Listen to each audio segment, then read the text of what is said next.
அனைவருக்கும் spiritual school சார்பாக வணக்கத்தை தெரிவித்துக் கொள்கிறோம். இந்த வாரம் தயவு புரிந்து கொள்ளும் நிகழ்ச்சியில் திறந்த மனது அப்படிங்கிற தலைப்பில் உலக நலத்தொன்றர் மனோகரன் ஐயா அவர்கள் கிளாஸ் எடுக்கிறாரு. ஸோ 1 hour கிளாஸ் நீங்கள் எல்லாமே ஆழ்ந்து கவனிச்சிங்கன்னா உங்களுக்கு ஒரு புதிய ஒரு புரிதல் கிடைக்கும். திறந்த மனதோடு நீங்கள் எல்லாரும் கேட்கும்படி கேட்டுக்கொள்கிறோம். வாழ்க வளமுடன். கட் பண்ணலாங்க. வாழ்க வையகம், வாழ்க வையகம், வாழ்க வளமுடன். அறிஞர் பெருமக்களே, சான்றோர் பெருமக்களே, சிந்தனையாளர்களே, ஃபேஸ்புக் அன்பர்களே, நண்பர்களே, உங்கள் அனைவருக்கும் முதற்கண் என் வணக்கத்தை தெரிவித்துக் கொள்கின்றேன். வாழ்க வளமுடன். இன்றைய சிந்தனையாக திறந்த மனது அப்படிங்கிற தலைப்புல சிந்தனை செய்ய இருக்கின்றோம். அதுக்கு முன்பாக இதை கேட்கறதுக்கு முன்னால எல்லாரும் திறந்த மனதோடு இருக்கணும். அதுதான் மிக முக்கியமானது. உலகத்துல இருக்கக்கூடிய பிரச்சனைகள் அத்தனைக்கும் காரணம் மனிதன் தன்னுடைய மனதை பற்றி சரியாக தெரிந்து கொள்ளாத ஒரே ஒரு காரணம்தான்.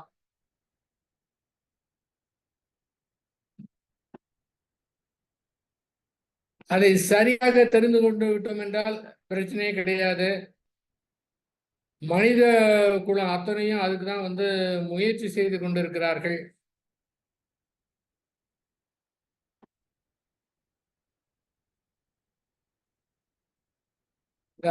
ஒரு நிமிஷம் வந்துட்டேங்க. ஃபேஸ்புக்ல கொஞ்சம் வரல. இந்த ஒரு நிமிஷம் வந்துட்டாங்க.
வாழ்க வளமுடன்.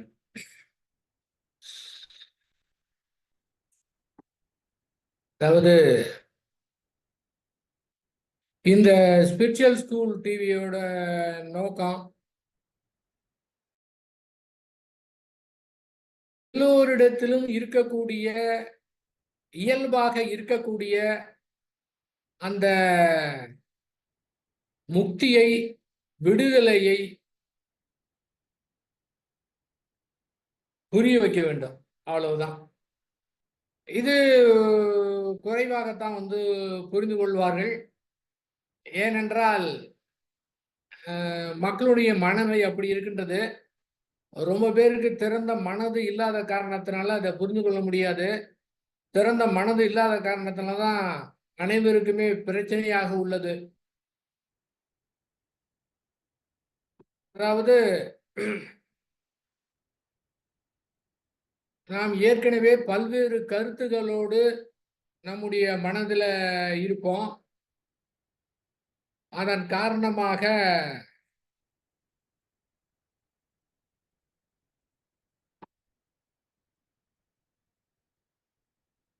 எதுவுமே புரிந்து கொள்ள முடியாது. ஏற்கனவே ஸ்ட்ராங்காக பிடிவாதமாக ஒரு கருத்து வைத்திருந்தோம்னா வேற ஏதாவது கருத்து சொன்னாங்கன்னா நம்ம ஏற்றுக்க மாட்டோம். அதாவது நமக்கு நன்மையை கொடுப்பது என்றால் அந்த மாதிரி கருத்தை நாம் ஏற்றுக்கொள்ள வேண்டும் அப்படிங்கிற ஒரு மனநிலையில, ஏற்றுக்கொள்ளக்கூடிய மனநிலையில நாம் பரிசீலித்து பார்க்கலாமே அப்படிங்கிற ஒரு மனநிலையில் நாம் இருந்தோம் என்றால் அது நமக்கு தெளிவா புரியும். ஏற்கனவே பிடிமாதமாக ஒரு கருத்து வைத்துக்கொண்டு இதை தவிர வேற எனக்கு எதுவும் தேவையில்லை அப்படிங்கிற முடிவு இருந்தது என்றால் நிச்சயமாக எப்படி தேடினாலும் சரி, எந்த மாதிரி தேடினாலும் சரி, அது கிடைக்க போவதே கிடையாது. அதாவது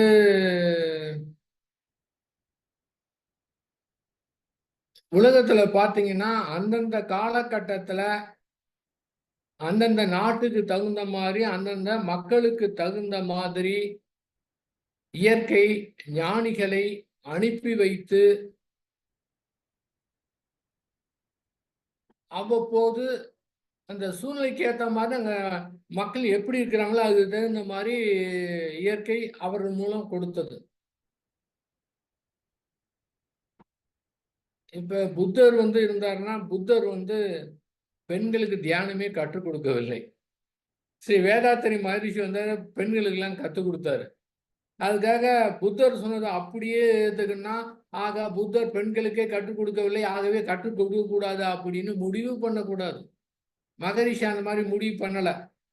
அவர் அந்த மாதிரி முடிவு பண்ணாத காரணத்தினாலதான் பெண்களும் தியானம் கற்றுக்கலாம், குடும்பத்திற்கும் தியானம் கற்றுக்கலாம் அப்படின்னு பெருகி மகரிஷியுடைய தியானங்கள் உலகம் முழுவதும் பரவி இருக்குது. கோடான கோடி மக்கள் கத்திருக்கிறாங்க. அப்ப புத்தரே சொல்லிட்டாரு, புத்தருக்கு மேல யாருமே கிடையாது அப்படின்னு நினைச்சிட்டு இருந்தா என்ன ஆகுங்க? ஏன்னா அந்த காலகட்டத்துல அது மட்டும் இல்ல, புத்தர் முழுமையாக துறவுக்கு போயிட்டார். அவங்க கூப்பிடுறவங்க அவங்க கூட இருக்கிறவங்க எல்லாமே அழைச்சிட்டு போயிட்டாரு. அது ஒரு பெரிய பிரச்சனை. ஒரு ஊருக்கு புத்தர் போனார்னு வச்சுங்களேன், அவர் போயிட்டு இன்னொரு ஊருக்கு போனார்னா அவர் கூட ரொம்ப பேர் ஜென்ஸ் அவருடைய போயிடுவாங்க. அதனால ஏற்கனவே இருக்கிற ஊர்ல இருக்கிற பெண்கள்லாம் புத்தர் நல்லா திட்டுவாங்க.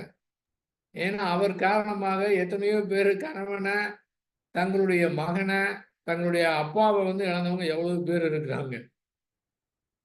அப்ப அதனால அந்த காலத்துல பெண்களை கூட்டு அழைச்சிட்டு போக முடியாது, வசதி பத்தல, அதனால கொடுக்கல. இப்ப பெருகியது, மகரிஷி அதை உணர்ந்தார், கொடுத்தார். ரைட்டு. நான் 1986 ஆகஸ்ட் 19ஆம் தேதி வேதாத்திரி மகரிஷியுடைய மனவளக்கலை மன்றத்துல தியானம் கத்துக்கிட்டேன். 2010 வரை அதுல இருந்தேன். அப்புறம் மலேசியாவுக்கு போயிட்டு வந்தேன். அங்க பல்வேறு அனுபவங்கள் கிடைத்தது. அதுவும் வேதாத்திரி மகரிஷினாலதான் கிடைத்தது. 2014 ஒருவர்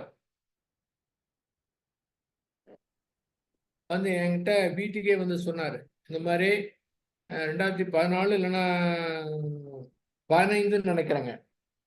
அவர் சொன்னாரு, இங்க கரூர் பக்கத்துல நெரூர்ல ஒரு ஞான முகாம் நடக்குது, ஸ்ரீ பகவத் ஐயா நடத்துறாங்க, நீங்க மட்டும் அட்டன் பண்ணீங்கன்னா நீங்க பெரிய வேற லெவலுக்கு போயிருவீங்க அப்படின்னு சொன்னார். நான் என்ன சொன்னேன், நான் அவரு ஒன்றும் சொல்லலை, சரின்னு சொல்லிட்டு மனதுக்குள் நினைச்சிட்டேன். அதாவது ஸ்ரீ வேதாத்திரி மகர்ஷி கொடுக்காது எதுவுமே கிடையாது. அதன் பிறகு இப்ப மலேசியாவுக்கு போயிட்டு 4 வருடமா அந்த ஓஷோ யோகா பண்ணிட்டு இருக்கான். இனிமே நமக்கு எதுவுமே தேவையில்லை, இதுலயே ஞானம் கிடைச்சிடும், அது தேவையில்லை என்று பிடிவாத நிலையில் இருந்த அப்போது எனக்கு திறந்த மனம் கிடையாது. அந்த அனுபவத்தை வச்சுதான் சொல்றேங்க. அப்போதே சொன்னாங்க, சரி நாம என்ன வேணாலும் கத்துக்கலாம், எப்படி வேணாலும் இருக்கலாம், ஆனால் நம்ம மீறி ஏதோ ஒண்ணு இருக்குது அப்படிங்கிறப்ப அது என்னதான்னு பார்க்கலாமே. அதுக்காக எல்லா இடத்தையும் போய் பார்க்கணுங்கிற அவசியம் கிடையாது. இருந்தாலும் போய் என்னன்னு பார்க்கலாம். அதை பார்த்துட்டு நம்முடைய அறிவை கொண்டு அது எப்படி இருக்கு அப்படின்னு பார்க்கும்போது நமக்கு தெரிஞ்சிருங்க. நம்ம சரியான முறையில் அறிவை பயன்படுத்தினா அது நம்மளால தெரிஞ்சுக்க முடியுங்க. அப்ப உண்மையாகவே ஞான தேடுதல் இருக்கிறவங்க, வேட்கை இருக்கிறவங்க, ஏக்கம் இருக்கிறவங்க நிஜமாவே அந்த நிலையில இருந்தாங்க அப்படின்னா இயற்கையே அவங்கள கூட்டிட்டு போயிடும். அது கூட்டிட்டு போகுது அப்படின்னா எந்த மாதிரி இருந்தால் அதெல்லாம் தேவையே கிடையாது. அது எப்படி வேணாலும் இயற்கை வந்து கூட்டிட்டு போகுங்க. அதுல சந்தேகமே கிடையாது. அது முதலாவதா நமக்கு தெரியணும். அப்ப இந்த ஸ்பிரிச்சுவல் ஸ்கூல் டிவியோட நோக்கம், எங்களுடைய நோக்கம் என்னவென்றால், யாருக்கெல்லாம் புரிகின்றதோ அவர்களுக்கு புரிய வைக்கணும். ஏதோ நாங்க சொல்லி அவங்களுக்கு புரிகிறது அர்த்தம் கிடையாது. அப்படிலாம் பார்த்தா ஸ்ரீ வேதாத்திரி மகரிஷி ஒருத்தரே போதும், உலகத்துக்கே மாத்திருக்கலாம்.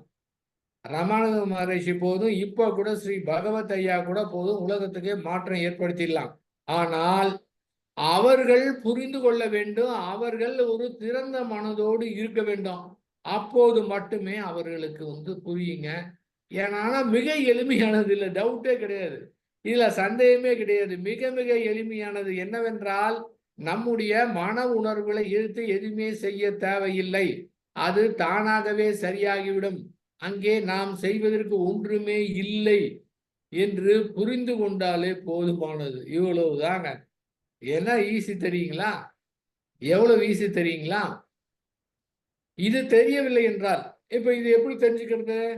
அப்ப உலகத்தில் ரொம்ப பேர் இருக்கிறாங்க, இன்னும் ரொம்ப தேடிக்கிட்டு இருக்கிறாங்க, ரொம்ப ஏங்கிட்டு இருக்கிறாங்க, என்னமோ செய்து கொண்டு இருக்கின்றார்கள். அவங்க அத்தனுடைய பேருடைய நோக்கமே என்னன்னா, மனதை நல்ல நிலையில வைத்து மனதை சரி பண்ணணும் அப்படிங்கிற ஒரு நோக்கத்தோடு இருக்கிறாங்க.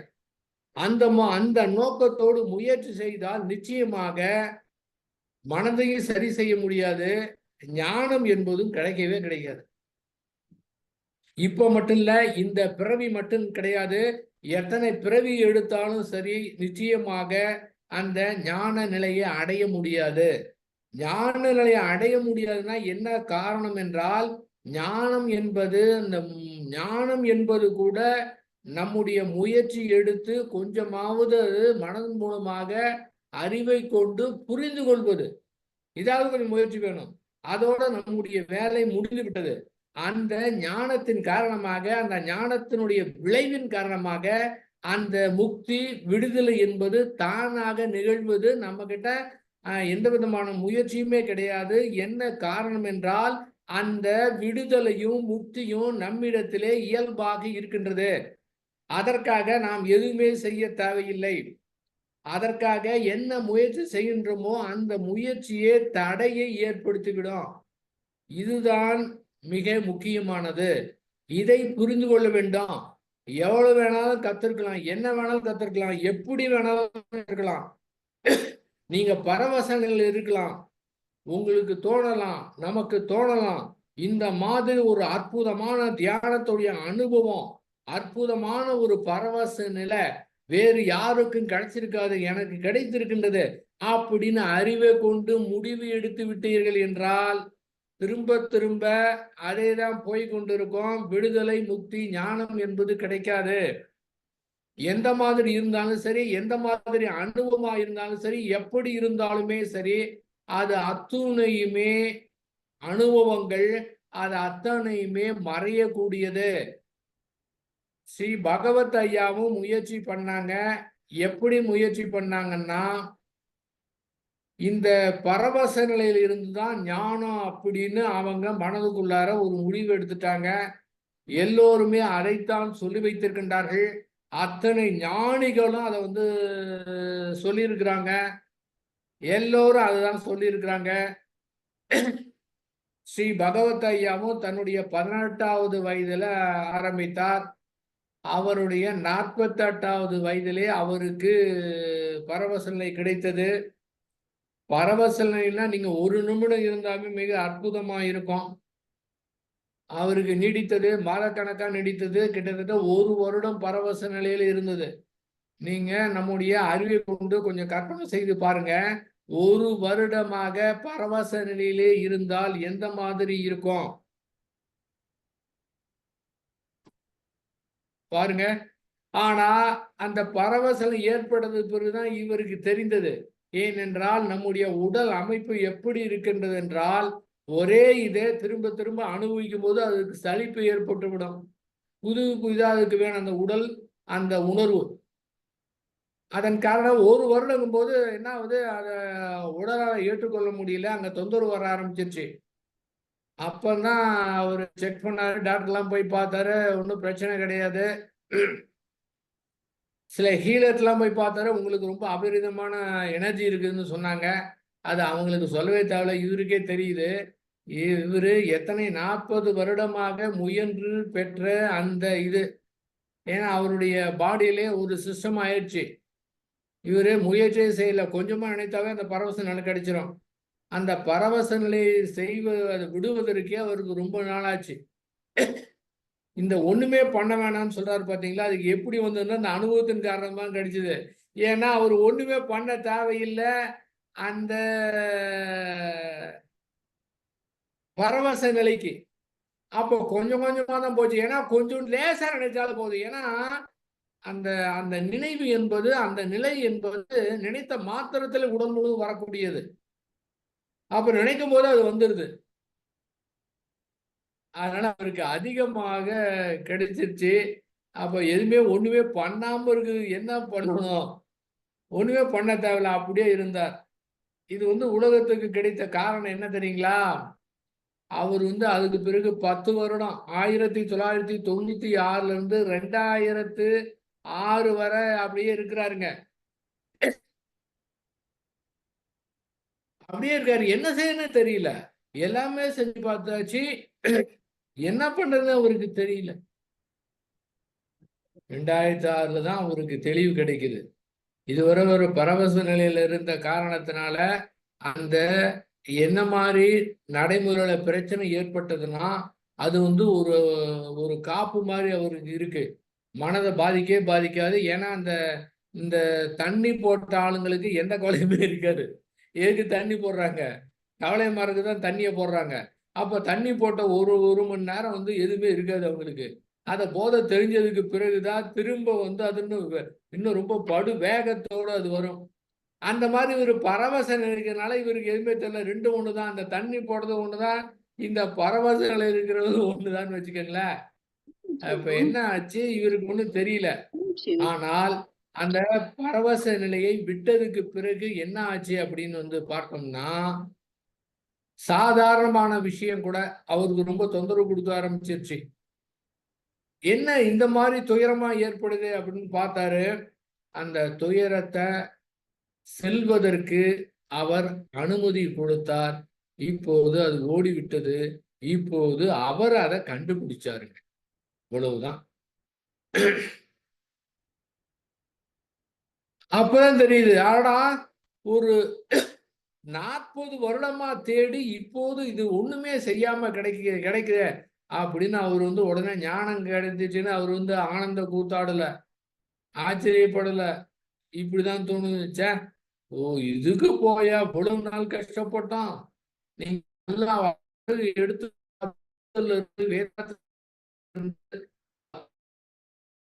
ரொம்ப கஷ்டப்பட்டு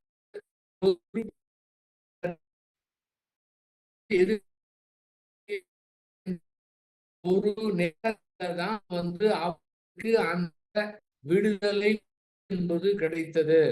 முடிஞ்சு போச்சுங்களா? வெரி சிம்பிள்ங்க. எல்லாமே சிம்பிள். அப்ப எல்லா பிரச்சனைக்கும் காரணம், அதாவது இந்த ஸ்பிரிச்சுவல் ஸ்கூல் டிவிடைய நோக்கம் என்னவென்றால், அனைவருக்குமே அவரிடத்திலே இருக்கக்கூடிய ஞானத்தை புரிந்து கொள்க என்று சொல்வது மட்டும்தான். உலகத்துல கோடிக்கணக்கான மக்கள் இருக்கிறாங்க. கோடிக்கணக்கான மக்கள் பிரச்சனையில இருந்து கொண்டிருக்கின்றார்கள். அந்த பிரச்சனையோடு இருக்கக்கூடியவங்க திறந்த மனதோடு இருப்பாங்கன்னா தெரியாது.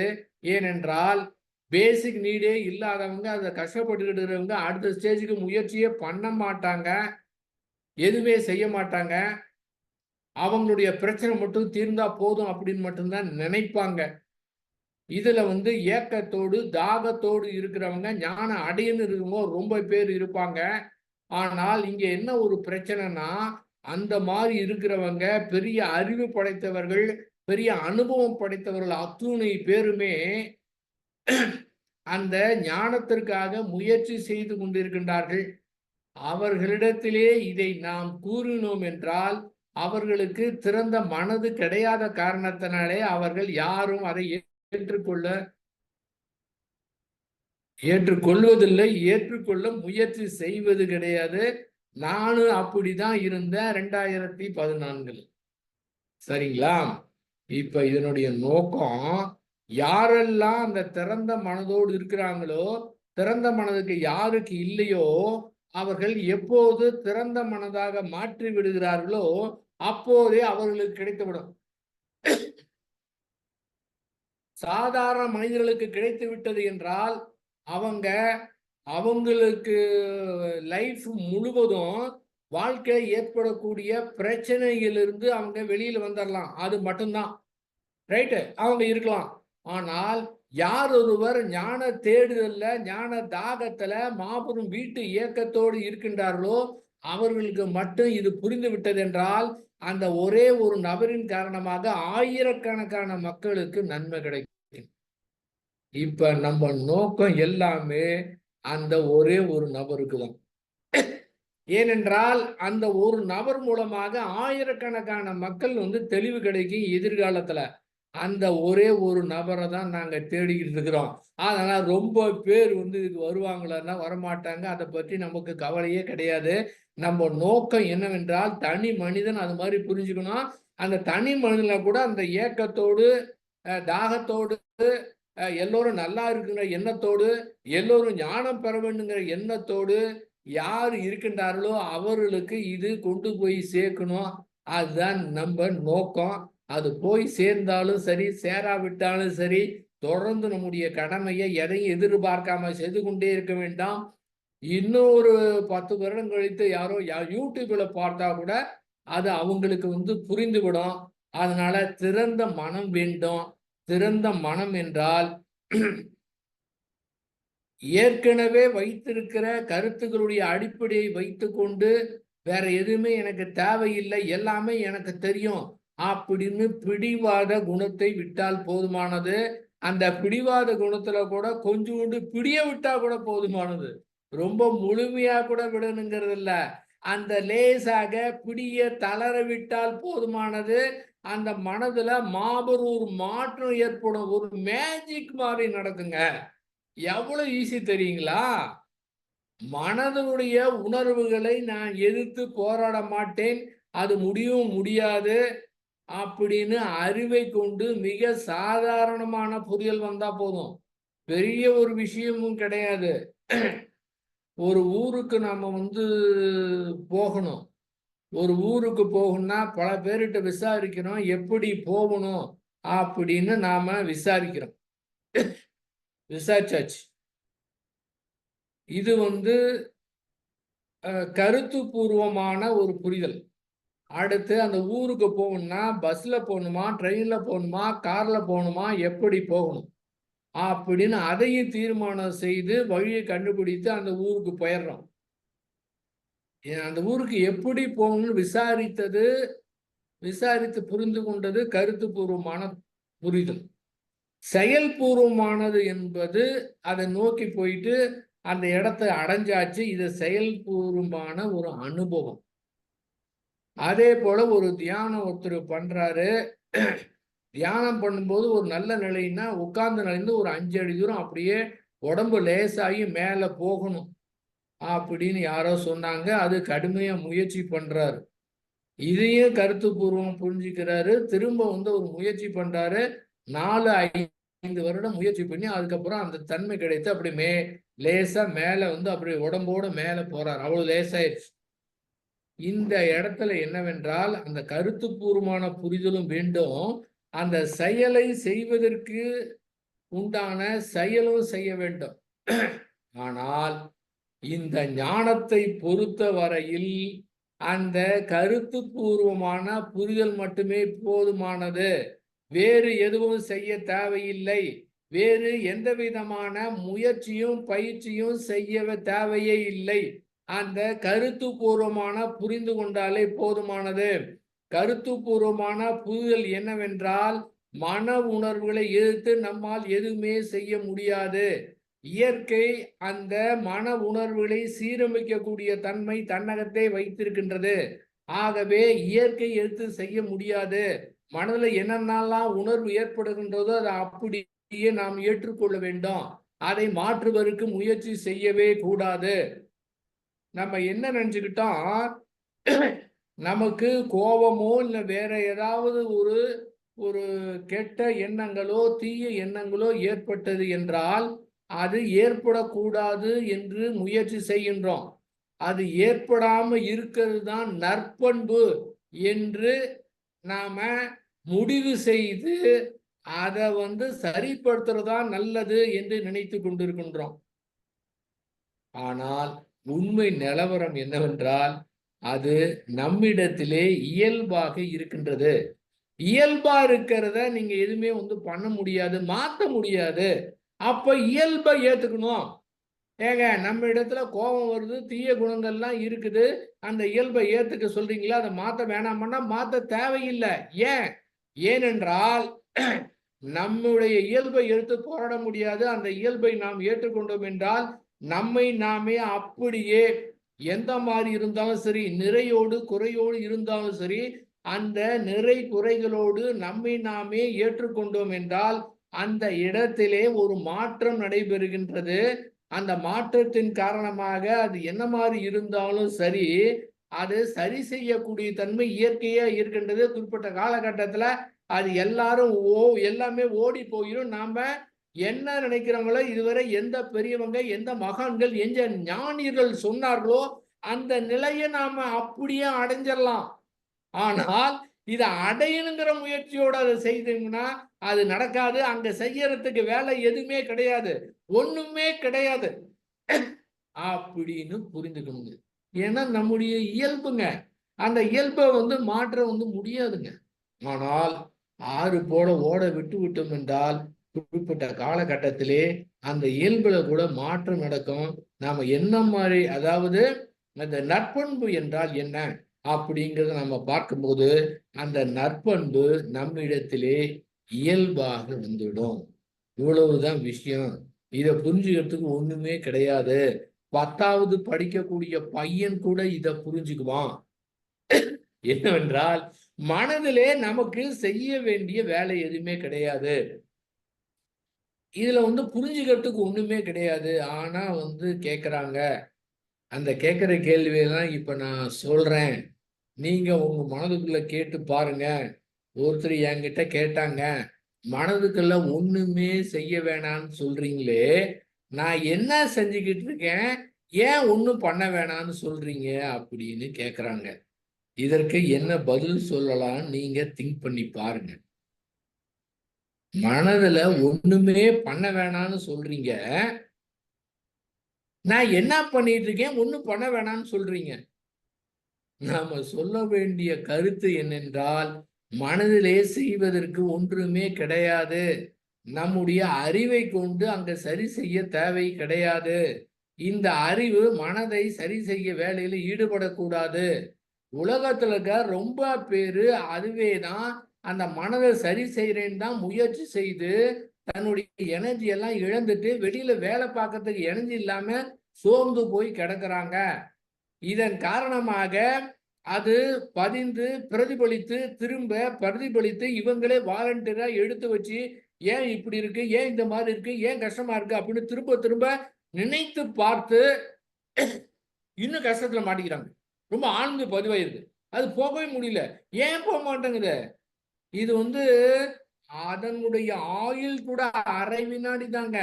நாம திரும்ப திரும்ப நினைத்த காரணத்தினால நம்ம ரினிவல் பண்ணி வைத்திருக்கிற காரணத்தினாலதான் அது திரும்ப போகாத மாதிரி தெரியுதே தவிர, இந்த நிமிடத்துல இந்த கணத்துல அதை ஒன்றுமே செய்ய தேவையில்லை, எப்படி வேணாலும் இருந்துட்டு போகட்டும் அப்படின்னு விட்டு விட்டோம் என்றால் எந்த பிரச்சனையுமே இருக்காது. மனம் ரொம்ப லேசா இருக்குங்க. கொஞ்சம் தயவு செய்து புரிஞ்சுங்க. நிஜமாவே அந்த புத்தர் எப்படி அந்த 6 வருடங்கள் கஷ்டப்பட்டு அப்புறமே ஒண்ணுமே பண்ண முடியலையே அப்படிங்கிற நிலையில போய் உட்கார்ந்த போது பாத்தீங்கன்னா, தோல்வி அடைந்த நிலையிலே தன்னுடைய இயலாமையை புரிந்து போய் உட்கார்ந்தப்போ அவருக்கு கிடைச்சது பாருங்க. அவருக்கு ஆச்சரியமா போயிடுச்சு. ஏன்னா என்னென்னமாலாம் முயற்சி செய்தோம், அப்ப கிடைக்காத இந்த இது எப்படி இந்த மாதிரி கிடைக்குதுன்னு தன்னுடைய மனதை போய் எட்டி பார்க்கிறார். அங்கே இருக்குதுங்க. அதாவது வெறுமையா ஒரு மனம் இருக்குதுங்க. இந்த மனம் எல்லாத்துக்கிட்டையும் இருக்குதுங்க. இதுதான் போய் சொல்லுங்கன்னாரு.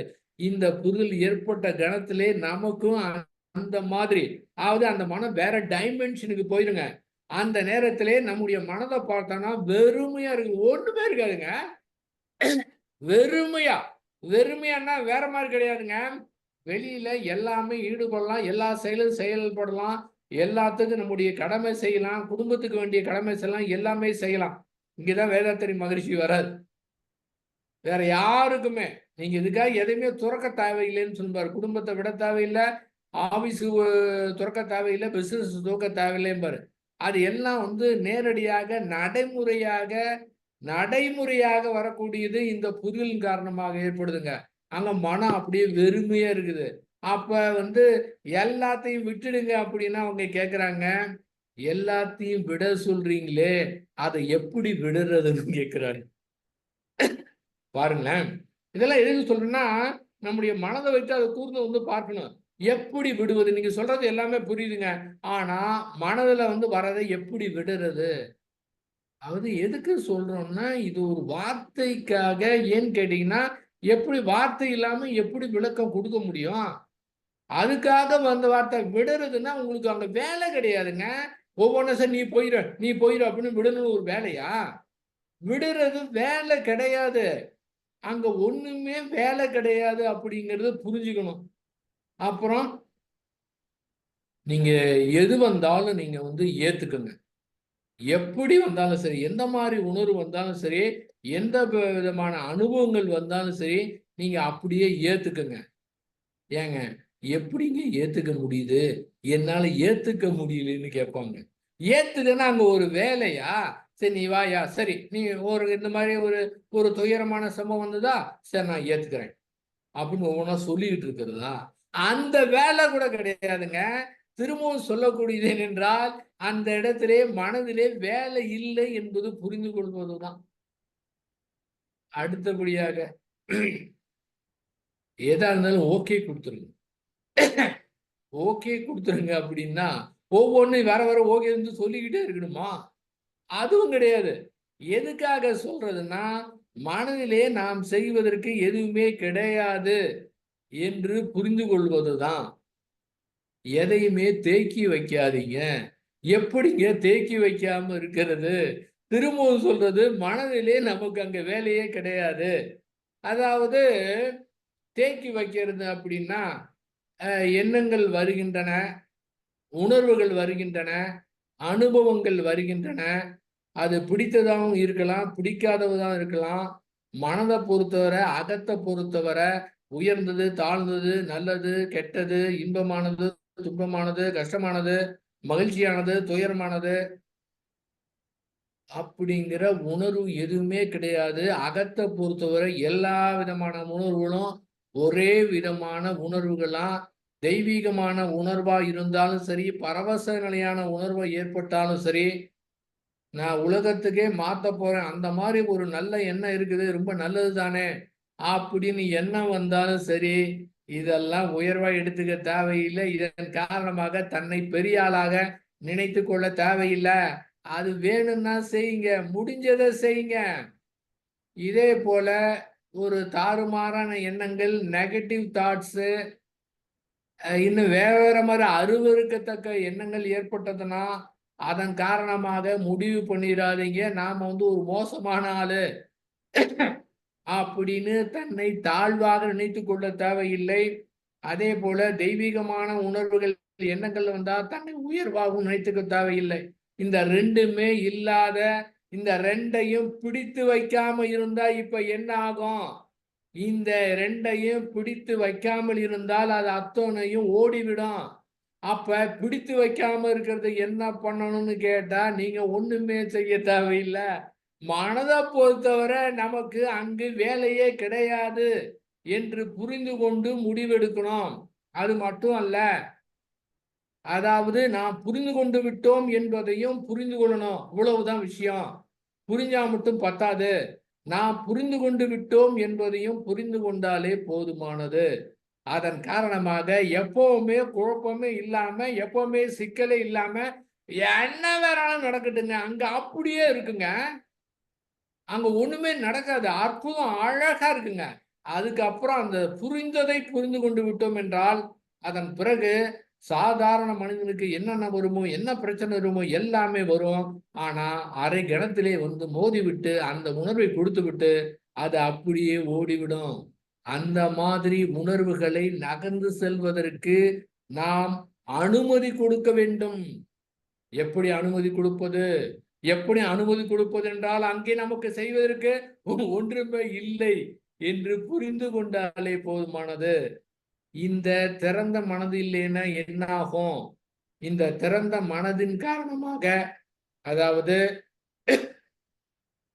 ஒரு கடுமையான ஒன்று இருந்ததுன்னா கூட அதை சரியான முறையிலே அணுகினோம் என்றால் அது ரொம்ப ஈஸியா போயிடும். ஒரு எளிமையான ஒன்று இருந்தால் கூட அது சரியாக அணுகவில்லை என்றால் அதுவும் சிக்கலாயிரும்.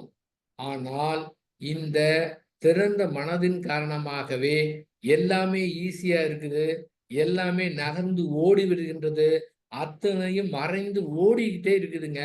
தொடர்ந்து பிறவகைத்து ஓடிக்கொண்டே இருக்கின்றது. ஆறை போல தொடர்ந்து ஓடிக்கொண்டே இருக்கின்றது. எல்லாம் ஓடி போயிருதுன்னா எல்லாம் மறந்து போயிருமோன்னா நிச்சயமா எல்லாமே மறக்காது. அந்த நினைவு இருக்கும். வேணுங்கிறப்ப நம்ம பயன்படுத்திக்கலாங்க. எல்லாமே அப்படியே இருக்கும். அதெல்லாம் வந்து சூப்பர் கம்ப்யூட்டர். எல்லாம் ஓடி போயிடுதுன்னா எல்லாம் அப்படியே மறைஞ்சிருன்னு கிடையாது. நம்ம வீட்டுல வந்து காலையில வந்து ஆபீஸ்க்கு போகணும்னு வச்சுக்கோங்க, சாயந்தரம் வீட்டுக்கு வரணும்ல, ஆனா மறந்துடுமா என்ன? எல்லாம் ஆறு போல ஓடி விடுமா என்ன? எல்லாமே இருக்குங்க. எல்லாமே இருந்தாலும் அது திரும்ப நமக்கு நினைவுக்கு வந்தாலும் நம்முடைய மனதை தொந்தரவு பண்ணாம இருக்குங்க. அதாங்க குருவினுடைய மேஜிக்க. அற்புதம், மிக அற்புதங்க. ஒண்ணுமே கிடையாதுங்க. சாதாரணமாக மன உணர்வை எதிர்த்து எதுவுமே செய்ய தேவையில்லை. நமக்கு அந்த வேலையே கிடையாது. ஏங்க, ஒரு வேலையை சொன்னா நீங்க கஷ்டமா இருக்கலாம். 4 மணிக்கு எழுந்துருங்க, இந்த மாதிரி செய்யுங்க, இப்படி செய்யுங்க, டெய்லி செய்யணும், தொடர்ந்து 48 நாள் செய்யணும், ஒரு நாள் கூட விடாம செய்யணும். எப்படிங்க 48 நாளும் தொடர்ந்து 4 மணிக்கு எழுந்து எப்படி செய்ய முடியும்? கஷ்டமா இருக்கலாம். என்னென்ன வேலையோ கஷ்டமா இருக்கலாம். இங்க என்ன சொல்றாங்க? இங்க என்ன சொல்றாங்க? நீங்க ஒண்ணுமே பண்ண வேணாம்னு சொல்றாங்க. ஏதாவது உங்களை செய்ய சொன்னா எனக்கு கஷ்டமா இருக்குங்களாம். இங்க நீங்கள் செய்வதற்கு ஒன்றுமே இல்லை என்று புரிந்து கொண்டாலே போதுமானது. அங்க எந்த சிக்கலுமே ஏற்படாதுங்க. இவ்வளவுதான் விஷயம்.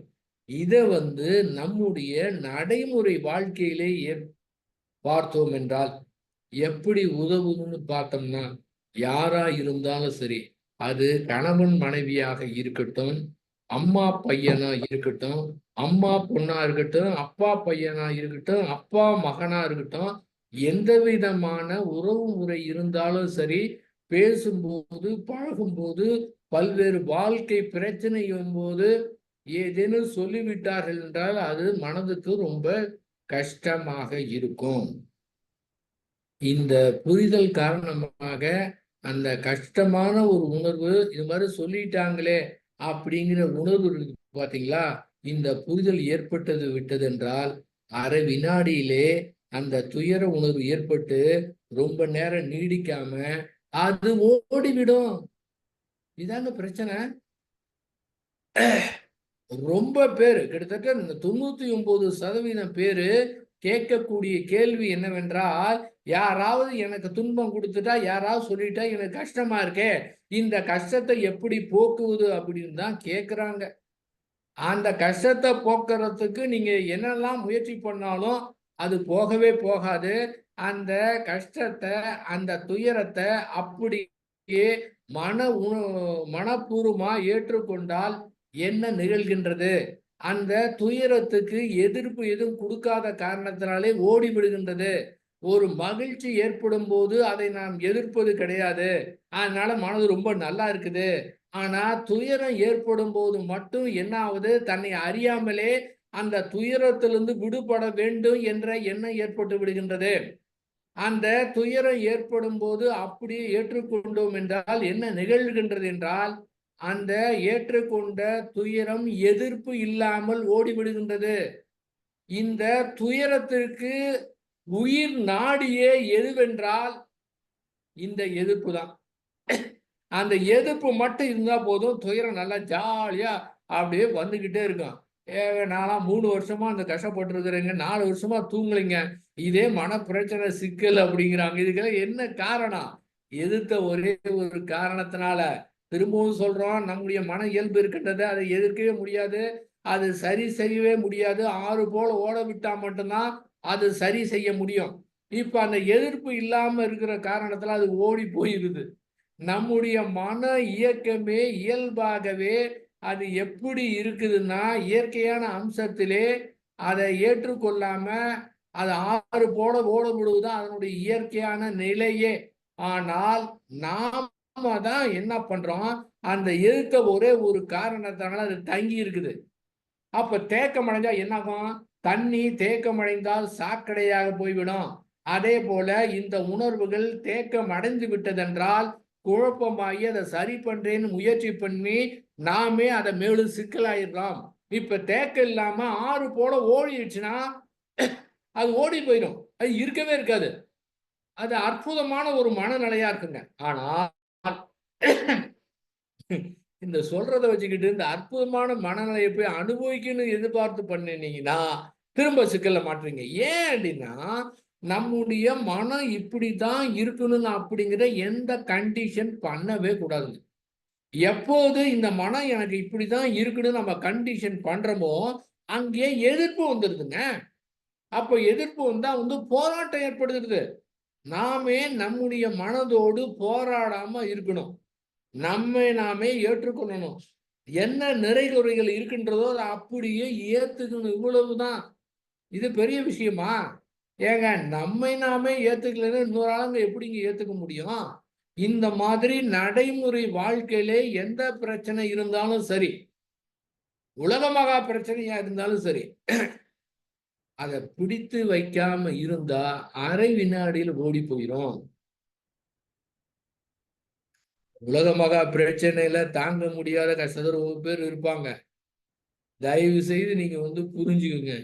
என்ன மாதிரி கஷ்டம் இருந்தாலும் சரிங்க, நீங்க எதுக்காம அப்படி விட்டு பாருங்களேன். இவ்வளவு சொல்றாங்க, கொஞ்சம் செஞ்சுதான் பார்க்கலாமே. செஞ்சு பார்க்கறது என்னன்னா, செஞ்சு பார்க்கறோம் ஒண்ணும் செய்ய வேணாங்கிறது தான். ஆனா நமக்கு வேலையே கிடையாதுங்க. எந்த வேலையுமே கிடையாதுங்க. அப்படின்னு புரிந்து கொண்டாலே அந்த துயரம் அத்துணையும் அப்படியே ஓடி போயிருங்க. அப்படியே நகர்ந்துரும். ரொம்ப அற்புதமா இருக்கும். ரொம்ப இன்ட்ரெஸ்டிங்கா இருக்கும். ஆச்சரியமா இருக்கும். நாமளே திரும்ப திரும்ப ஏதாவது வாலண்டியரா சிக்கல் ஏற்பட்டா கூட எல்லாம் ஓடி மறையறத அழகா ரசிக்கலாங்க. இதுதாங்க வேணும் உலகத்துக்கு. இதுதாங்க வேணும். இது இல்லாத காரணத்தினால தான் உலகத்துல அவ்வளவு பேர் இந்த இந்த புறப்பிரச்சனைலாம் பெரிய பிரச்சனையே கிடையாது. அது இந்த காலத்துல புறப்பிரச்சனையை தீர்க்கறதுக்கு எத்தனையோ வழி இருக்கு. எவ்வளவோ பேர் இருக்கிறாங்க. எவ்வளவோ பேர் சொல்லிக் கொடுக்குறாங்க. அதெல்லாம் செஞ்சோம்னா அதை சரிப்படுத்தி வெற்றி பெற்று போயிட்டே இருக்கலாம். ஆனா இந்த அகப்பிரச்சனை தான் பெரிய பிரச்சனையா இருக்கு. இதுதான் சரி பண்ண முடியல. அதுக்கு தான் கொஞ்சம் வேணும் அந்த திறந்த மனது. அந்த பிடிவாதம் இருக்கக்கூடாது. இந்த என்னதான் இருந்தாலும் நான் என் அறிவை பயன்படுத்தி யார் வேணாலும் பேசிக்கலாம். எனக்கு இருக்கிற ஒரு அறிவு இருக்காது அப்படின்னு முயற்சி பண்ணுனா போச்சு, திறந்த மனது போயிருங்க. அந்த பிடிவாதம் மட்டும் இல்லைன்னா எல்லோருக்குமே எளிது. அத்தனை பேருக்குமே எளிது. கோடிக்கணக்கான மக்களுக்கும் மிக மிக எளிதானதுங்க. அவ்வளவு ஈஸிங்க. அப்ப ஏற்கனவே கருத்துக்கள்லாம் எக்கச்சக்கம் போட்டு வச்சோன்னு வச்சுக்கோங்க. இதை விட என்ன தெரியுங்களா? சாதாரண மனிதர்களை விட எக்கச்சக்கமா தேடினவங்க, பயிர் செய்தவங்க, வருஷ கணக்கா இருக்கிறவங்க, பல்வேறு பரவச நிலை அடைந்தவங்க, எக்கச்சக்க அனுபவங்கள் கிடைத்தவங்க, இந்த உடலோடு இல்லாம கூட உடலோடு இருக்கக்கூடிய ஞானிகள் இருக்கிறாங்க. உடலை விட்டு போய் சூக்குமா இருக்கக்கூடிய ஞானிகள்லாம் இருக்கிறாங்க. அவங்களோடு தொடர்பு கொண்டவர்கள் கூட இந்த புயலை சொன்னால் தங்களுடைய பிடிவாத குணத்தின் காரணமாக, தங்களுடைய திறந்த மனதின் காரணமாக அவர்கள் புரிந்து கொள்ள மறுக்கின்றார்கள். என்ன பெரிய கொடுமை தெரியுங்களா? சாதாரணமாக இருக்கக்கூடிய ஒரு ஆளு தன்னுடைய பேசிக் நீடு சரி பண்றதுக்கே காலெல்லாம் சரியா போயிருது. அதுக்கே தேடிட்டு சாப்பிட்டு படுத்து அயர்ந்து தூங்கிடுறாரு. ஆனா இந்த ஞான அடையணும் ஏக்கமா இருக்கிறவங்க எக்கச்சக்கமான இருக்கிறாங்க. அவங்களுக்கே திரும்ப அதை அடைய முடியலன்னா என்ன காரணம்? என்ன காரணம்னா திறந்த மனது கிடையாதுன்னு அர்த்தம். ரொம்ப படிச்சவங்களும் ரொம்ப இந்த விஷய ஞானம் பெற்றவர்களும் எக்காச்சக்கமா அங்க நிரம்பி கிடக்குது இல்ல. அந்த நிரம்பி கிடக்கிற காரணத்தெல்லாம் அது புரிய மாட்டேங்குது. அது திரும்ப வேண்டும் என்று அவங்க நினைக்கிறாங்க, முயற்சி பண்றாங்க. அந்த முயற்சி பண்ற காரணத்தினால அவர்களுக்கு கிடைப்பதே கிடையாதுங்க. இதுதான் வெரி சிம்பிள். வார வாரம் இதே கருத்து தான் திரும்ப திரும்ப அதே சொல்லிட்டு இருக்கோம். அதே போதுமானதுங்க. வேற எதுவுமே கிடையாதுங்க. கேட்கிறவங்க இந்த கணத்திலே இந்த நிமிஷத்துல அவங்க புரிந்து கொண்டு ஒரு முடிவை எடுத்து விட்டார்கள் என்றால், நான் மனதை ஏத்து எதுவுமே செய்ய மாட்டேன் அப்படின்னு ஒரு முடிவு எடுத்து புரிந்து கொண்டார்கள் என்றால், அப்படியே அந்த மனம் வேற டைமென்ஷனுக்கு போகும். வேற டைமென்ஷனுக்கு போகும். அந்த வேற டைமென்ஷன் போனா ரிவர்ஸே ஆகாது. இப்ப நான் வீடியோவில் இருக்கேன். நான் ஒரு டைமென்ஷன்னா என்ன? இது ஒரு டைமென்ஷன்னா, அதாவது இது டைமென்ஷன் கிடையாது. நான் கேமராவை பார்த்து பேசிக்கிட்டு இருக்கிறேன். ஒரு சபை இருக்கு, ஒரு அரங்கம் இருக்குது. ஒரு 10 பேர் இருந்தா கூட 10 பேரை பார்த்து பேசும்போது அவங்களுடைய முகத்தை வைத்துக்கொண்டு அவங்க என்னமா ரிசீவ் பண்றாங்க வைத்துக்கிட்டு அது மாதிரி பேசக்கூடியது மாறும். ஆனா இந்த கேமராவை பார்த்து நான் பேசுறேன்னா என்னன்னு சொல்ல முடியாது. இருந்தாலும் இயற்கை உங்களுடைய மனதில் என்னென்ன ஓடிக்கொண்டிருக்கின்றதோ இனி எதிர்காலத்துல யாருக்கு என்ன மனது ஓடுதோ அது கூட கொடுக்க முடியும். ஆனா நீங்க எத்தனை பேர் இருக்கீங்களோ அத்தனை பேர் என்னுடைய முகத்தை பாக்குறீங்க. ஆனா உங்க அத்தனை பேர் முகத்தையும் என்னால பார்க்க முடியாது. இது ஒரு டைரக்ஷன் வச்சுக்கலாம். நான் உங்க அத்தனை பேரையும் பார்க்க முடியாது. அதே போல மற்றவங்களும் மற்றவங்களை பார்க்க முடியாது. மற்றவங்க எல்லாரும் என்னதான் பார்க்க முடியும். இது ஒரு டைரக்ஷன். ஜூம் மீட்டிங்ல இந்த மாதிரி ஒரு சிஸ்டம் இருக்குது. ஆனால் அந்த மனதை எதிர்த்து நாம் எதுவுமே செய்ய தேவையில்லை என்று புரிந்து கொண்ட அடுத்த கணத்திலே வேற டைமென்ஷனுக்கு போயிருக்குங்க. அந்த டைமென்ஷன் எப்படி நான் உங்களுக்கு விவரிக்கிறது? வேற எனக்கு அந்த புரிதல் ஏற்பட்ட போது வேற டைமென்ஷனுக்கு போனது கூட எனக்கு தெரியல. ஒரு 4 நாள் கழிச்சா தெரியுது. ஏன்னா ஒண்ணுமே இருக்க மாட்டேங்குது. வெறுமனே இருக்கு. ஆபீஸ் போறோம், பேங்க் போறோம், வர எல்லா வேலையும் செய்யறோம். ஆனா அங்க ஒரு மணி இருக்கு. எல்லாம் வந்து மோதி எல்லாம் ஓடி போயிருதுங்களே. பாருங்களேன், அது கூட தெரியலையா பாருங்க. அது கூட தெரியலைங்க.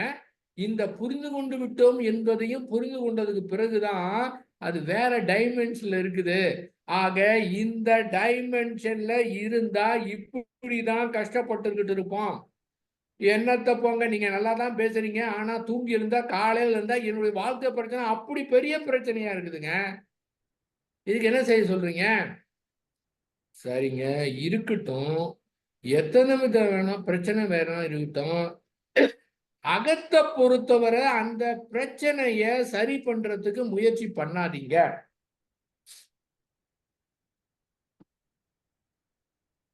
அதை வைத்து கொண்டு வெளியில வேணா வேலை செய்யுங்க. ஒரு கண்ணாடி இருக்கு. கண்ணாடி பிரதிபலிக்குது. எது கொடுத்தாலும் பிரதிபலிக்கும். கண்ணாடி வச்சு என்ன பண்ணலாம்? தலைவாரிக்கலாம். அதே போல புறத்துல என்னென்னலாம் நிகழ்வுகள் நடக்கின்றதோ அது நம்முடைய மனம் அப்படிங்கிற கண்ணாடியில பிரதிபலிக்குது. இப்ப கண்ணாடியை போய் நீங்க தலைவாரணும்னா வெளிப்புறத்தை தலைவாரணும், கண்ணாடியில இருக்கிற போய் சரி பண்ண முடியாது. அதே போல புறத்துல ஏற்பட்ட பிரச்சனைகள், சிக்கல்கள் ஒரு பிரதிபிம்பமாக கண்ணாடியில போய் மாதிரி நம்முடைய மனதில் பிரதிபலிக்குது. இப்ப இந்த மனதை போய் சரி பண்ண வேண்டுமா? மனதை சரி செய்யவே தேவையில்லை.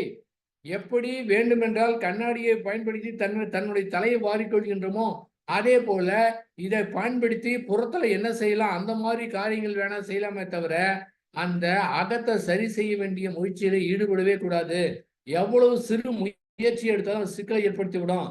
ஆனால் வேற டைமென்ஷனுக்கு போனது பிறகு பாத்தீங்கன்னா என்ன பிரச்சனை வந்தாலும் சரி ஓடிட்டு கொஞ்ச நேரத்துல ஓடி போயிடும். ரொம்ப நேரம் நிக்காது. அரை வினாடி தாங்க நிக்குங்க. எல்லாம் போயிடுங்க. இதை விட்டுட்டு ஆயுள் முழுக்க தேடிக்கிட்டே இருந்தா எப்படிங்க கிடைக்கும்? ஆச்சரியமா இல்ல? தேடுற ஒரே காரணத்துல கிடைக்காதுங்க. அப்போ இதை சொன்னோம்னா நான் எப்படி அமைட்டாலும் எவ்வளவு வருஷமா பண்ணிட்டு இருக்கேன்னு தெரியுமா அப்படின்னு அந்த திறந்த மனது இல்லைன்னா எப்படி புரியும்? புரியாதே. சரி கொஞ்சம் கேட்டுதான் பார்க்கலாமா, எல்லாத்தையும் ஒதுக்கி வச்சிடலாம் கொஞ்ச நாளைக்கு அப்படின்னு பார்த்தீங்கன்னா, நீங்கள் எதுவாக இருக்கின்றீர்களோ அது சுத்தமா புரியும். நீங்க ஒரு கிறிஸ்டியனா இருந்தீங்கன்னா, இயேசுநாதர் என்ன சொன்னாருங்கிறது ரொம்ப அற்புதமா புரியும் இந்த புரிதல் காரணமாக. நீங்க ஒரு முஸ்லீமாக இருந்தால், முகமது நபி என்ன சொன்னாருங்கிறது புரிதலுக்கு பிறகு நல்லா புரியும். வேதாத்திரி மகரிஷி சீடராக இருந்தா புரிஞ்சதுக்கு பிறகு வேதாத்திரியுடைய மகனுடைய அருமை அதுக்கு பிறகுதான் தெரியும். என்ன மாதிரி நோக்கமா, என்ன அற்புதமா, என்ன தெளிவா, என்ன மாதிரி உண்மையை அப்படியே எடுத்து வைத்திருக்கிறது அப்புறம்தான் புரியும். நீங்க புத்த மதத்தை சார்ந்தவங்களா இருந்தீங்கன்னா புத்தர் என்ன சொன்னாருங்கிறது இந்த புரிதலுக்கு பிறகு தெரியும். அப்ப யாரா இருந்தாலும் சரி அவர்களுக்கு தெளிவாக புரியும். எதையும் பிடிச்சு வைக்க மாட்டாங்க. இந்த மாதிரி ஒரு பிராட் மைண்ட். பிராட் மைண்ட்னா ஏன்னா எதையுமே பிடிச்சு வைக்கிறது இல்ல. ஆனா நம்முடைய கடமைகளை செய்யறோம். தன்னுடைய ஊரு, தன்னுடைய நாடு, தன்னுடைய இனம், தன்னுடைய மொழி, தன்னுடைய ஜாதி அப்படின்னு இந்த மனம் எதையுமே பிடிச்சு வைக்காதுங்க. இந்த பிடித்து வைக்காம அதனால பிடித்து வைக்காம இருக்கணும்னு தத்துவங்கள் சொல்லி இருக்கின்றன. ஆனா நடைமுறைப்படுத்த முடியுதா? நம்மை நாமே கேட்டுக்கலாங்க. அதனால நினைச்சு பார்த்தா கற்பனையா சுகமா தான் இருக்குது. ஆனால் அதை பிடித்து வைக்காமல் இருக்க முடியல. திரும்ப படித்து வைக்காம இருக்கணும் முயற்சி பண்றோம். மனதை பொறுத்தவரை ஒன்றுமே செய்ய தேவை என்று முடிவு எடுத்து விட்டோம் என்றால் இந்த சிக்கல் எதுவுமே இருக்காதுங்க. உலகத்துல பாருங்க, ஜாதியின் காரணமாக எவ்வளவு பிடிச்சு வச்ச காரணங்கள் எவ்வளவு சிக்கல். தன்னுடைய பொண்ணோ அல்லது மகனோ வேறு ஜாதியிலோ வேறு மதத்திலேயோ திருமணம் செய்து கொள்ள என்று நினைத்தால் குடும்பத்தில் எவ்வளவு பெரிய சிக்கல் வருது. அத்தனை பேரும் திறந்த மனதோடு ஆறு போல ஓட விட்டாங்கன்னு வச்சுக்கோங்களேன். எப்படி இருக்குங்க? உடனே அவங்களுக்கு அந்த வரக்கூடிய வாழ்க்கை துணையை நல்லவங்களா அப்படின்னு மட்டும் பார்த்துட்டு முடிஞ்சு போச்சு. அவங்க இஷ்டப்படி விட்டுறலாம். இல்லைன்னா எவ்வளவு பெரிய கஷ்டம், எவ்வளவு பிரச்சனை, எவ்வளவு டார்ச்சர் நடக்குது பாருங்க. இது ஒரு தனி மனிதன். இதே போல நாடுன்னு பார்த்தா என்ன மாதிரி நடந்து கொண்டிருக்கின்றது? அவ போரில்லா நல்லுலகம் வரணும் எப்படி வரும்? பாத்தீங்கன்னா இப்ப ஈரானுக்கும் இஸ்ரேலுக்கும் சண்டை வந்ததுன்னா அவ்வளவுதான், பெரிய சிக்கலா போயிடும். இதுக்கு என்ன காரணம்? எல்லாமே பிடிச்சு வச்ச காரணம் தாங்க. இந்த பிடித்து வைக்காம ஆறு போல ஓட விட்டாங்கன்னா அங்க மனதில் ஒண்ணுமே இருக்காதுங்க. இந்த பிடித்து வைத்த காரணத்தினாலே நான் இதை செய்யணும், இப்படி செய்யணும். பார்த்தீங்கன்னா ஈரான்ல நடந்த ஒரு ப்ரோக்ராமுக்கு உலக தலைவர்லாம் வந்திருக்கிறாங்க. ரொம்ப பாதுகாப்போட தான் ரூம்ல தங்கி இருக்கிறாங்க. அதுல இருக்கிற ஹமாஸ் படை வீரரை இஸ்ரேல்காரங்க கொண்டுட்டாங்க. எப்படி தான் கொண்டாங்களோ தெரியல. உடனே இவங்களுக்கும் வருது பாருங்க. எல்லாம் பிடிச்சு வச்ச காரணத்தினால தான். இந்த ஆறு போல ஓட்டம் ஒண்ணுமே பிரச்சனை கிடையாதுங்க. தனி மனிதனாலும் சரி, உலகமா இருந்தாலும் சரி,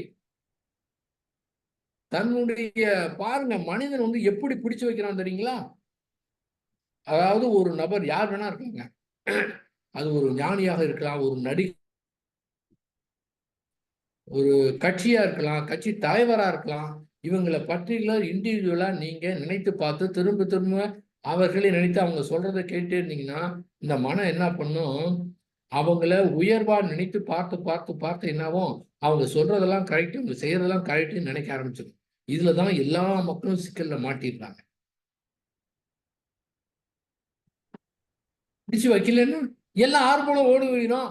எங்கேயுமே பற்று இருக்காது. அவ எப்படி இருக்குன்னு பாருங்க.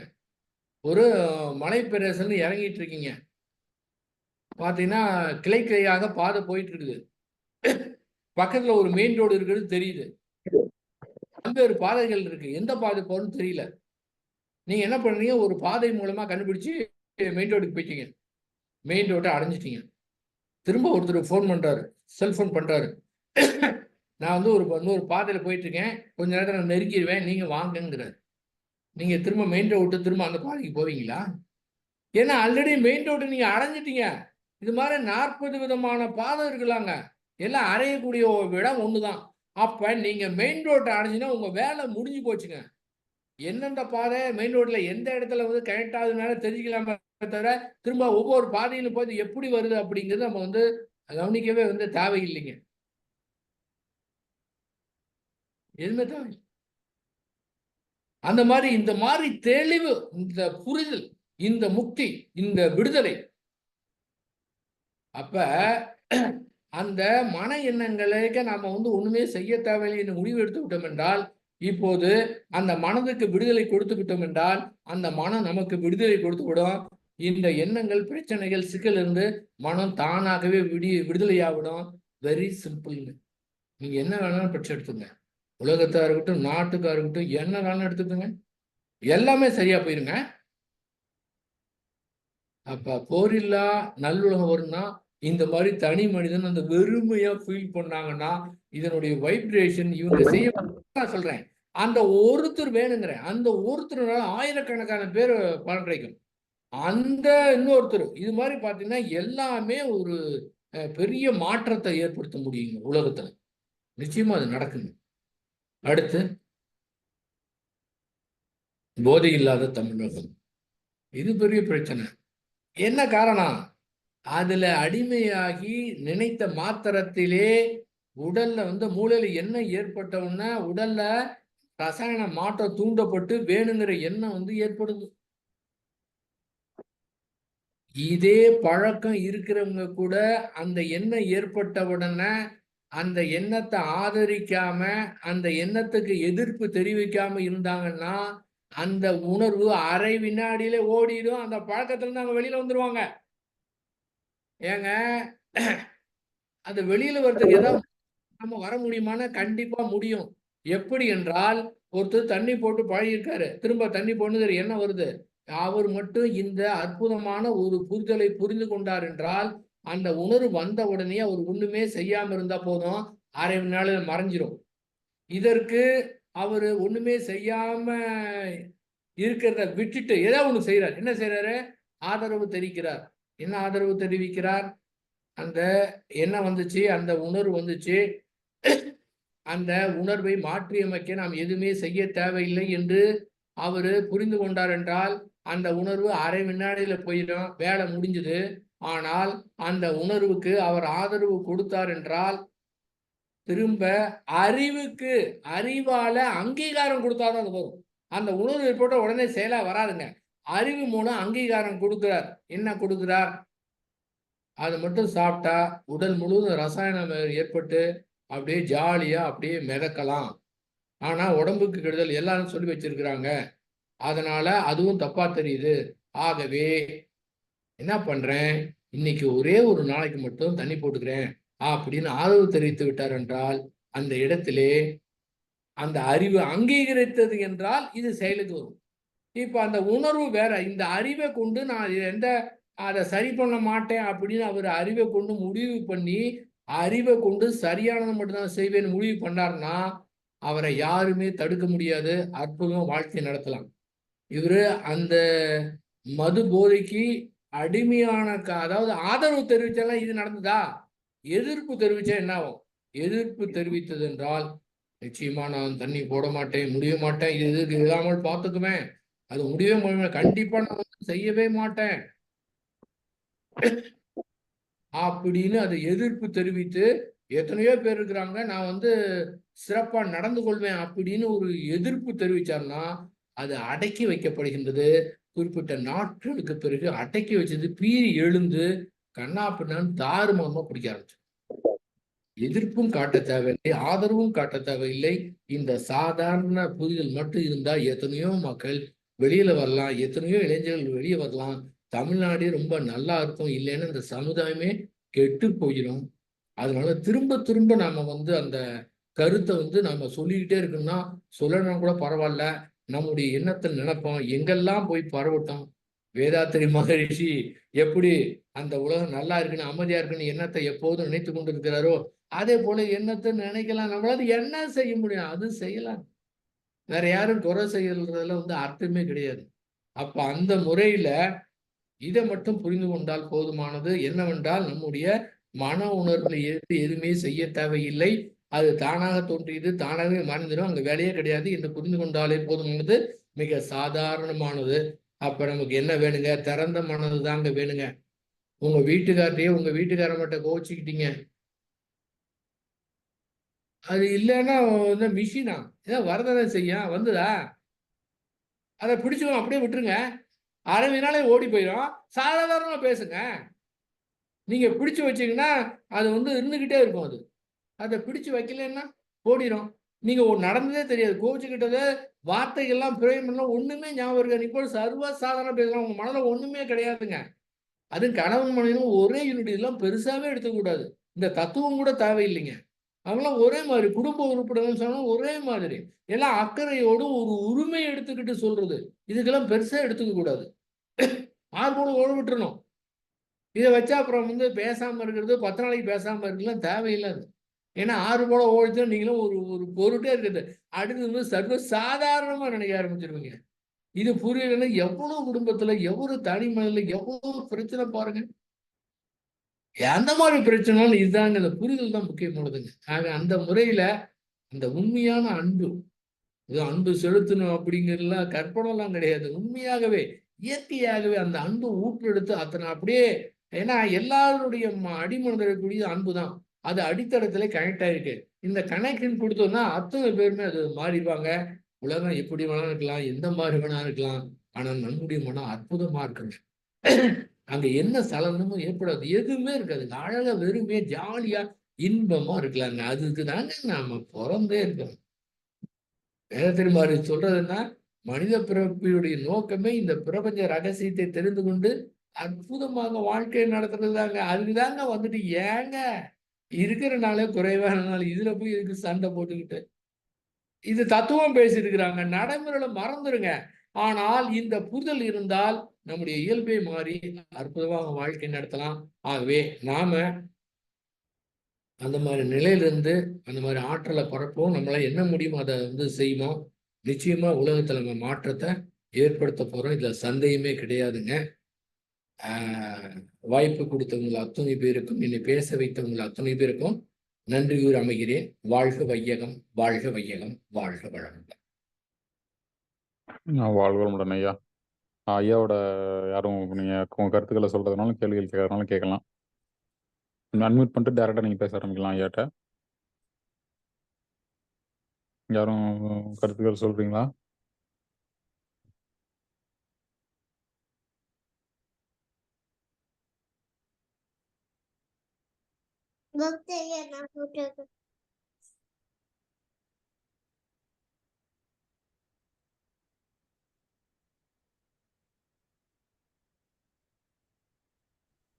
யாரும் வாழ்க வாழ்க வளமுடன். நளினி கோகுலகிருஷ்ணன் பேசுறீங்க. சொல்லுங்கம்மா, நல்லா இருக்கீங்களா? வாழ்க வளமுடன். நல்லா இருக்கீங்க, நல்லா இருக்கீங்க. சொல்லுங்கம்மா. ஆக்சுவலா ஒவ்வொரு வாட்டியும் உங்க ஸ்பீச் கேட்கும்போது எனக்கு ஒவ்வொரு புரிதல் அந்த மாதிரி வரும். எனக்கு ஒரு புதுசா இன்னும் ஒரு இன்சைட் கிடைக்கிற மாதிரி இருக்கும். இன்னைக்கு ஒருவேளை நீங்க சொன்ன தலைப்புக்கு ஏத்த மாதிரி திறந்த மனதுனால ஒரு ஓப்பன் மைண்டோட கேட்டதுனால என்ன தெரியல, ரொம்ப சோ சிம்பிள். கடைசியா நீங்க முடிச்சீங்க தெரியுமா?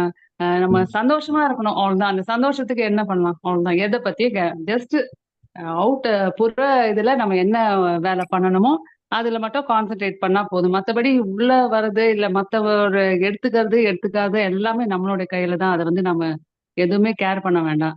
Just concentrate in your outer இது. அதுதான் சிம்பிள். அந்த happiness, just if you want to be happy, just concentrate in your work, அவ்வளவுதான். அது வந்து ஒரு இதுவும் இல்லை, யாரையும் வந்து தப்பாவும் எடுத்துக்க வேணாம், நான் இதுவாகவும் எடுத்துக்க வேணாம். நம்ம யாருமே வந்து ஜட்ஜே பண்ண வேணாம். நம்ம just accept as it is and do your work and give your best அப்படிங்கிற மாதிரி ஒரு அது ரொம்ப பியூட்டிஃபுல்ங்க. ஆக்சுவலா ஏன்னா எனக்கு அந்த கண்ணாடி, ஏன்னா நிறைய வாட்டி நீங்க அதுவும் ஒரு லாஸ்ட் டைம் அந்த புரிந்தாலும் புரியாது போல இருக்குவாங்க, புரிஞ்சிருக்கு ஆனா புரியாத மாதிரி இருப்பாங்க, புரியாதுன்னுவாங்க ஆனா புரிஞ்சுதுன்னுவாங்க. அதுவும் நீங்க அடிக்கடி நீங்க கோட் பண்ணது வந்து இந்த 10th ஸ்டாண்டர்ட் ஸ்டூடெண்ட் கூட புரிஞ்சுக்கணும் போது எனக்கு அது கொஞ்சம் இன்னும் சொல்ல எனக்கு சுரீருந்தீங்க.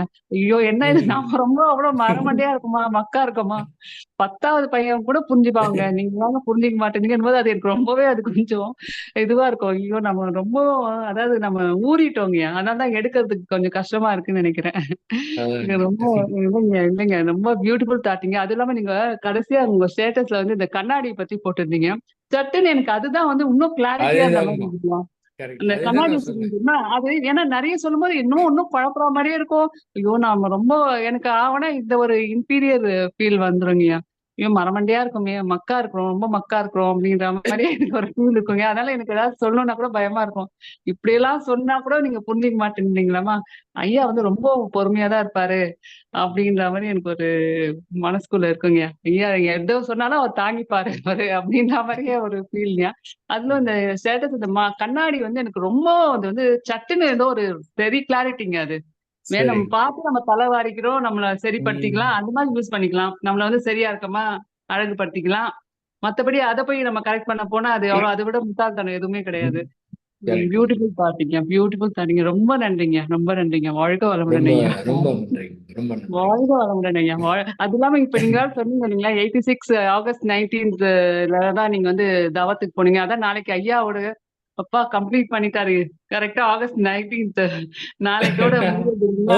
எங்களுக்கும் ரைட், ரைட். ஆமா, நீங்க இப்ப சொன்னது எனக்கு அது ஞாபகத்துக்கே வருது. ஓகே. இது நீங்க தான் ஏதோ குறிச்சு வைக்க மாட்டீங்களே!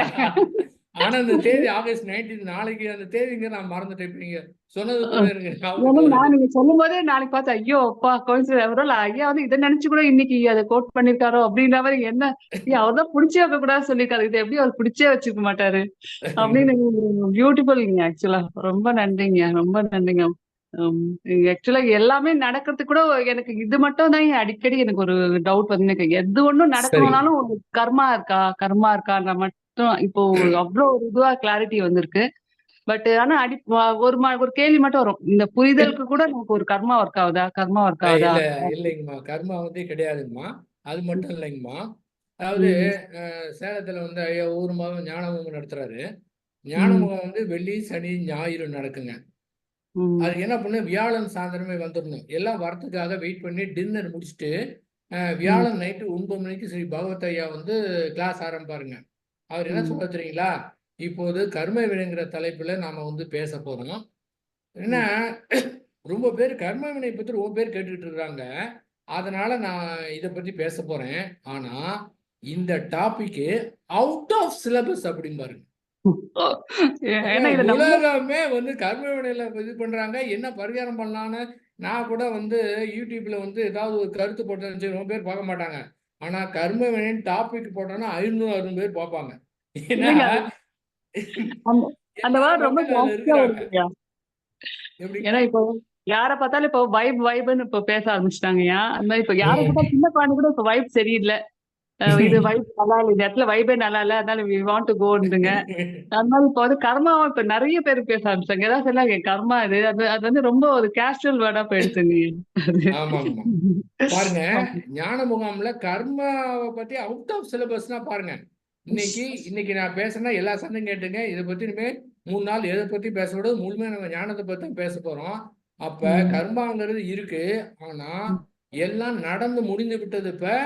இப்ப ம். சஞ்சித கர்மம், ஆ பிராரப்த கர்மம்னா அது முடிஞ்சிருச்சு. இனிமே நீங்க ஒண்ணுமே பண்ண முடியாது. ஒண்ணுமே ம். பண்ண முடியாதுன்னா ஏத்துக்கிட்டு முடிஞ்சு போச்சா? ஆகாமிய கர்மா என்பது மகரிஷி அதான் சொல்றாங்க. ஆகாமிய கர்மா என்பது எதிர்காலத்துல நாம இப்ப செய்யக்கூடியது. நம்முடைய அறிவை கொண்டு, நம்முடைய இயல்புக்கு ஏற்றார் போல, சூழ்நிலைக்கு ஏற்றார் போல அந்த இது ஏற்படுத்தும். நம்ம இயல்புக்கு தகுந்த மாரி, சூழ்நிலைக்கு தகுந்த மாரி அதே தப்பு செஞ்சுட்டோம்னா, திரும்ப அந்த கர்மால மாட்டிக்கிறோம். ஆனால், நம்முடைய இயல்புக்கு ஏற்ற, அந்த சூழ்நிலைக்கு ஏற்ற அந்த செயல் நடக்கும்போது அறிவை கொண்டு நம்முடைய அறிவை கொண்டு சரியான முறையில செஞ்சுட்டோம்னா, இதுக்கு உண்டான விளைவ கடவுள் கூட தடுக்க முடியாது. இத ஸ்ட்ராங்கா வச்சுக்கணும். அந்த நேரத்துல அறிவை கொண்டு சரியா செயல்படணும். வேதாத்திரி மகரிஷி சொல்ற மாதிரி, யாருக்குமே துன்பம் குடுக்காத மாரி, துன்பப்படுறவங்களுக்கு துன்பத்த போக்குற மாரி நம்முடைய செயல் அறிவ கொண்டு செஞ்சால் போதுமானது. எந்த கர்ம வினையும் நம்ம வந்து பாதிக்காதுங்க. அப்ப எதையுமே எதிர்பார்க்காம நாம வந்து செய்து கொண்டே இருக்கலாங்க. அப்ப என்ன ஆகும்? இயற்கை அப்பப்ப இன்ஸ்ட்ரக்ஷன் குடுத்துரும். அதன் காரணமாக காரியங்கள மிக சிறப்பா செய்ய முடியும். அந்த மாரி தெளிந்த ஒரு நல்லறிவு வேணும்னு பாரதியார் சொல்லுவாரு பார்த்தீங்களா? அந்த ம். தெளிந்த நல்லறிவு குழப்பம் இல்லாம இருக்கணும்னா, இந்த அகத்து பக்கம் திரும்பவே கூடாது. அந்த ம். பிரச்சனை தான் போட்டு வாட்டி, வதக்கி அத சரிப்படுத்த முயற்சி பண்ணும்போது, இந்த அறிவ கொண்டு சரியா செய்ய முடியல. இப்ப அகத்த பொறுத்தவரை கம்ப்ளீட்டா குளோஸ் பண்ணி அங்க ஒண்ணுமே செய்ய மாட்டேன்னு முடிவு பண்ணிவிட்டோம் என்றால், இந்த மனம் வேற டைமென்ஷனுக்கு போன காரணத்தினால இப்போது இந்த மனம் நாம செய்யக்கூடிய செயலுக்கு உதவிக்கு வருங்க. அந்த அறிவோடு மனமும் சேர்ந்தா அற்புதமா இருக்கும். அறிவை கொண்டு முடிச்சுட்டு இந்த மனம் புலம்பும், ஏன்டா ஆரம்பிச்ச, ஏன்டா ஆரம்பிக்காம இருக்கலாமே அப்படிங்கும். ஆரம்பிக்கலைன்னா ஏன்டா ஆரம்பிக்கலன்னு போட்டு குழம்பிக்கிட்டு இருக்கோம். இந்த பிரச்சனையை கொண்டு வர்றதே மனதுதான். இந்த பிரச்சனையை போக்கணும்னு சொல்றதே இந்த மனசு தான். ஆனா இந்த புரிதல் ஏற்பட்டு விட்டது என்றால் அது பாட்டுக்கு மனம் பாட்டுக்கு ஓடி போயிட்டே இருக்கும், பிரவகிச்சுக்கிட்டே இருக்கும். ஆனா மனம் இல்லாம எதுவுமே செய்ய முடியாது. அது பாட்டு ஓடுற காரணத்தினால தெளிந்த அறிவோடு நம்ம அறிவை கொண்டு நல்ல செயல் செய்ய முடியுமா? அப்ப கர்ம வினையும் இந்த இடத்துல அடிபட்டுருதுங்கம்மா. சரிங்க. ரொம்ப நன்றிங்க. சிறப்புங்க. ரொம்ப நன்றிங்க. வாழ்க வளமுடன் ஐயா. வாழ்க ரொம்ப வளமுடன். சந்தோஷம். வாழ்க வளமுடன். ஹாப்பிங்க. ரொம்ப நன்றிங்கய்யா.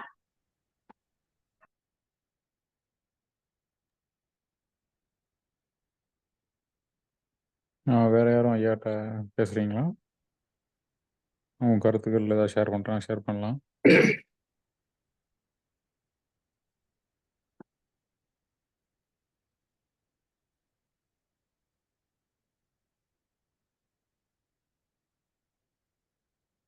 நிறைவு செஞ்சிடலாமா ஐயா? நிறைவு செஞ்சுக்கலாங்க. அனைவரும் இதே வாழ்க. வாழ்க. வாழ்க வளமுடன்.